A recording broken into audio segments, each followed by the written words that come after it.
Happy Wednesday. We're ready for some math for today. So we're moving right along this math. I'm enjoying this week's math. I think it's a lot easier than what we've been doing. As long as you know your multiplication facts. If you don't know your multiplication facts, you maybe need to find a game online that helps you practice them or songs that help you practice them. You got to know them to do this. So here we go. We're multiplying today the same thing we've kind of been doing, multiplying. The difference is instead of having one of our numbers being a one-digit number, both of them today are two-digit numbers at least. So they're both multiples of 10. And so there's a couple ways that you've seen in the videos of how we can multiply these together. And then I'll show you another way that I think is simpler even as we go through these problems. Your homework problems are going to be almost just like this, so pay close attention. All right, so the first one says draw place value discs to represent the value of the following expressions. All right, so if we're going to do this, we've got 20 times 40. So remember how he showed it, how it was broken up a couple different ways? We could do 2 tens, 2 times 10 times 40. Okay, we could do it like that. There's one way we can do it. So if we want to do that, then we've got to do 2 times 40, and that 2 times 4 is 8, plus 1 would be 80. So we would go 1, 2, 3, 4, 5, 6, 7, 8 tens to represent 80, but we've still got to multiply times 10, which means we move it over to the hundreds place. 1, 2, 3, 4, 5, 6, 7, 8. So our answer would be 8 hundreds. So 20 times 40 is 800. Now take a look at this with me because this is the same thing I've been showing you all week long. If you'll just multiply the first two numbers, 2 times 4 is 8, and then add 1, 2 zeros, and you'll get the same answer if you want to do it that way. I think that way is the easiest way to do this.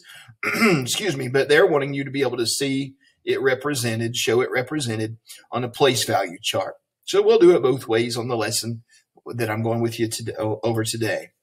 All right, the next one wants us to draw that area model. Do you remember the end of last week? We were working some problems on finding the perimeter and the area of rectangles. So think of that area, length times width, when it asks you to draw an area model. So if you can just draw a rectangle, okay?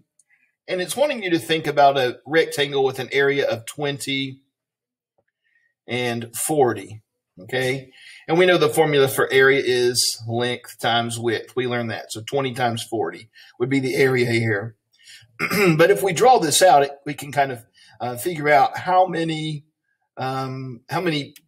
exactly what the answer would be by counting it in the picture. What we can do is split this 40 into 4 tens. So 10, 10, 10, and 10. 10, 20, 30, 40, and this one into 2 tens, 10, 20 into 2 tens. And then we just count how many squares are the inside, like we do to find the area. And we see we've got 10 times 10, that's 100, 10 times 10, here's another 100, 10 times 10, another 100, 10 times 10, 100, and then all of these are 10 times 10, so they're all 100 as well. And how many hundreds do we have? 1, 2, 3, 4, 5, 6, 7, 8 hundreds. And you'll see we got the same answer doing the area model as we did just doing on the place value chart. So the area model is just thinking about a rectangle and multiplying the length times the width and drawing those boxes to represent how many hundreds that 20 times 40 is. So don't let that confuse you. You're smart and you can get that very easily. All right, let's move on to the next page. Part B, it wants us to draw an area model again, and part C, draw an area model again. So let's look at these two. I'm going to go ahead and draw my rectangle for my area model. Remember, area is length times width, so we have 30 times 40. All right, and 30 is 3 tens, 10. Sorry, I made that a little too close. 40 is 4 tens. 1, 2, 3, 4. So we're going to draw our boxes on the inside to represent it. Okay, so each one of these little boxes is a 10 times 10. So 10 times 10, they're all 100. I'm going to fill in 100 in each of the boxes. And then I've got to go count how many hundreds I have.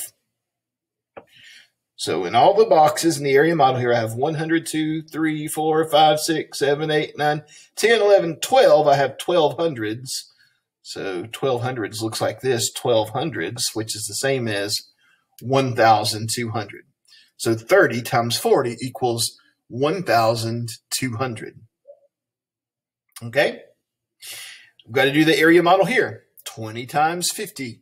So I'm going to go ahead and draw my rectangle. Okay. One side has to be 20, which is 2 tens. One side needs to be 50, which is 5 tens. 1, 2, 3, 4, 5. Now we're going to split them into boxes. Okay. So every one of these is a 10 times 10. So they're all going to be 100s.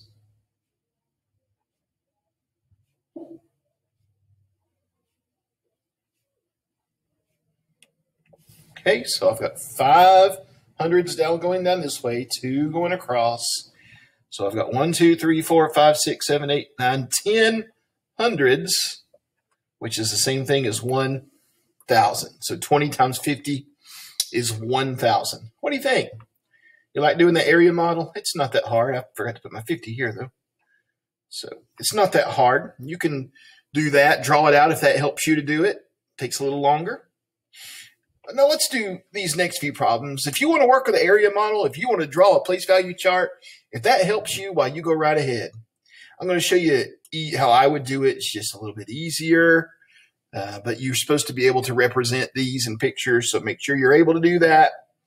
But here's what I'm going to do on these, and we'll get through it much quicker. 2 times 2 is 4. How many zeros do I need to add? 1, 2. So 20 times 20 is 400. I like it this way. Very easy. All right. 6 times 2 is 12. I need to add 1, 2 zeros. So 60 times 20 is 1,200. Part C, 70 times 20. 7 times 2 is 14. I need to add 1, 2 zeros. 70 times 20 is 1,400. Go to the next page. 70 times 30. 7 times 3 is 21. And add 1, 2 zeros. 2,100. 70 times 30 is 2,100. What do you think? Which way do you like better? You like doing the place value chart or the area model, or just doing it like this? This way is quicker, but you got to make sure you know what your answer you're finding represents. So let's move on. We got 2 word problems here, and we finish with this, and I'll let you get to your work, okay? If there are 40 seats per row, how many seats are in 90 rows? So I've got 40 seats, and I've got 90 rows. So 40 times 90. You know what 4 times 9 is? 4 times 9 is 36. I'm going to add 1, 2 zeros. The answer is there's 3,600 seats. And number 5, 1 ticket to the symphony cost $50. How much money is collected if 80 tickets are sold? So every ticket costs $50, and they sold 80 tickets. So how much money was collected if they sold 80 tickets for $50 each. We're going to do the same thing. 5 times 8 is 40. And we add 2 zeros, 1, 2. So if they sold 80 tickets at $50 a piece, they made $4,000. All right. Your math homework today is going to look a lot like that. You can do it the same way. You're going to do great. Proud of you for your hard work this week. Go get busy.